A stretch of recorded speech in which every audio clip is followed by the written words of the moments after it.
દિવાળીનો બીજો દિવસ એટલે બેસતું વરસ, આપણા ગુજરાતીઓનું નવું વરસ. અને બેસતા વરસના દિવસે સબરસના સુકન લેવાનું તો મહત્વ છે. તેની સાથે જ અમારા પિયરમાં અમારે પંચકણકીનું શાક બનાવવામાં આવતું હતું.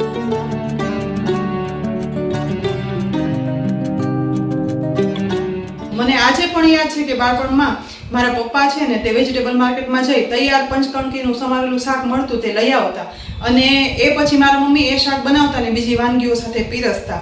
તો આજે એ જ પંચકણકીના શાકની રેસીપી હું તમારી સાથે શેર કરું છું. પણ હા, આ રેસીપી જોતા જોતા તમે એ પણ કહેજો કે બેસતા વર્ષના દિવસે તમારા ઘરમાં કઈ વાનગી બનાવવાનું અને ખાવાનું મહત્વ છે. પંચકણકીનું શાક બનાવવા માટે બધા શાક સમારી અને લેવાના હોય છે, જેમાં અહીં મેં ગુવાર, ટિંડોરા, બટેટા, કોળું, શક્કરિયા, અળવીની ગાંઠ, ફ્લાવર, સૂરણ, રીંગણ કાળા ના પડે એટલે પાણીમાં રાખ્યા છે. એવી જ રીતે પાણીમાં ટુકડા કરેલ દૂધી, વાલોર, લીલી ચોળી, ફ્રેન્ચ બીન્સ એટલે કે ફણસી, લીલા વટાણા અને તુવેરના દાણા, સફેદ મૂળાના ટુકડા અને ગાજરના ટુકડા લીધા છે. આ સિવાય પંચકણકીના શાકમાં મોગરી અને કન પણ હોય છે, જે મને નથી મળ્યા. જો મળે તો લઈ લેવાના. અને બાકી બધા શાકનું પ્રમાણ અને માપ નથી, તે પસંદગી પ્રમાણે વધારે કે ઓછા લઈ શકાય. પંચકણકીનું શાક બનાવવા માટે જાડા તળિયાવાળી કઢાઈને ગેસની લો ફ્લેમ પર ગરમ કરવા રાખી છે. તેમાં 3 મોટા ચમચા એટલે આશરે 8 ટેબલ સ્પૂન જેટલું તેલ ઉમેરશું, કારણ કે આ શાક તેલમાં ચડતું હોવાથી તેલનું પ્રમાણ વધારે રાખવાનું. ગરમ થતા તેલમાં 3/4 ટીસ્પૂન રાઈ, અડધી ટીસ્પૂન જીરું, મીઠા લીમડાના પાન ઉમેરી અને ગરમ થતા વઘારમાં રાઈ જીરું ફૂટવા લાગે ને એટલે 1/4 ટીસ્પૂન હિંગ ઉમેરશું. સાથે 3 ટીસ્પૂન આદુ, લસણ અને લીલા મરચાંની પેસ્ટ ઉમેરી મિક્સ કરી અને સાતળવાનું. અહીં જો તમે લસણ ના ખાતા હોય તો સ્કીપ કરી દેવાનું.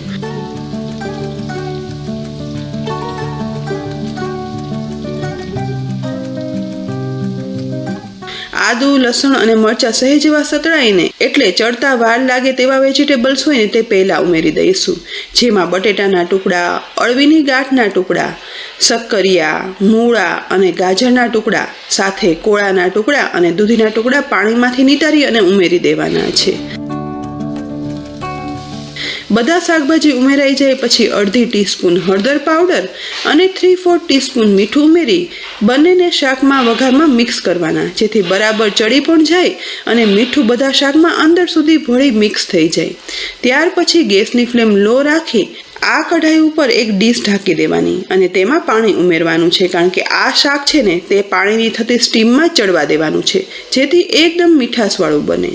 શાક ચડે છે ને એ દરમિયાન આ શાકનો એક સ્પેશિયલ મસાલો બનાવવા માટે મિક્સરના જારમાં 2 ટીસ્પૂન સિંગદાણા અને 3 ટીસ્પૂન સફેદ તલ ઉમેરી ઢાંકણ ઢાંકી અને પીસી પાવડર બનાવી લેવાનો છે. બનેલા આ પાવડરમાં 1/2 ટીસ્પૂન કાશ્મીરી લાલ મરચું પાવડર અને તીખું લાલ મરચું પાવડર મિક્સ કરી અને ઉમેરવાનું. સાથે 1 ટીસ્પૂન ધાણા જીરું પાવડર, 1 ટીસ્પૂન આમચૂર પાવડર, 2 ટીસ્પૂન ખાંડ ઉમેરી ફરી ઢાંકણ ઢાંકી પીસ્યા પછી અહીં જુઓ ભરેલા શાક જેવું એકદમ સરસ ખાટા, તીખા, મીઠા સ્વાદનો મસાલો બની અને તૈયાર થઈ ગયો છે.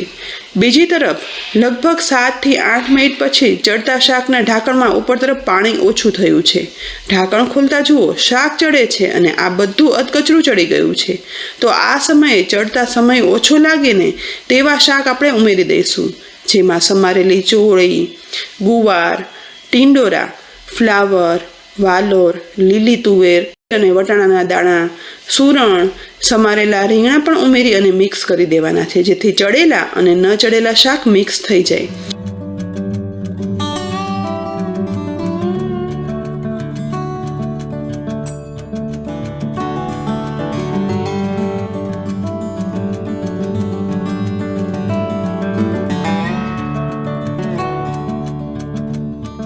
ત્યાર પછી ફરીથી પાણીવાળી ડીશ ઢાંકી દઈ થોડું વધારે ઉપરથી પાણી ઉમેરી ફરી ગેસની લો ફ્લેમ પર ચડવા દેવાનું છે.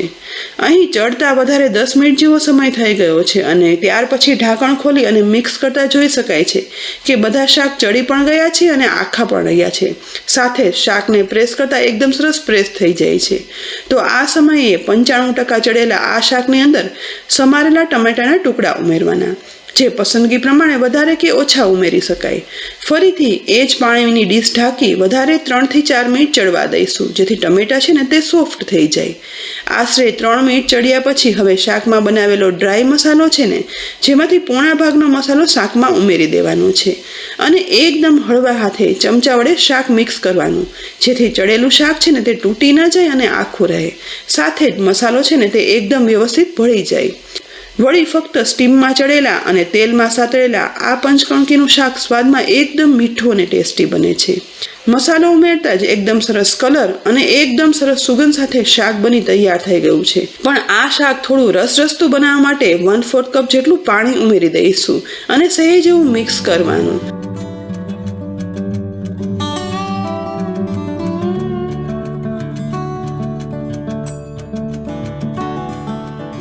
ફરીથી ઢાંકણ ઢાંકી શાકને ફક્ત 1 જ મિનિટ ચડવા રાખી દઈશું, જેથી રસો છે ને તે ઘટ થઈ રસરસતું શાક બને.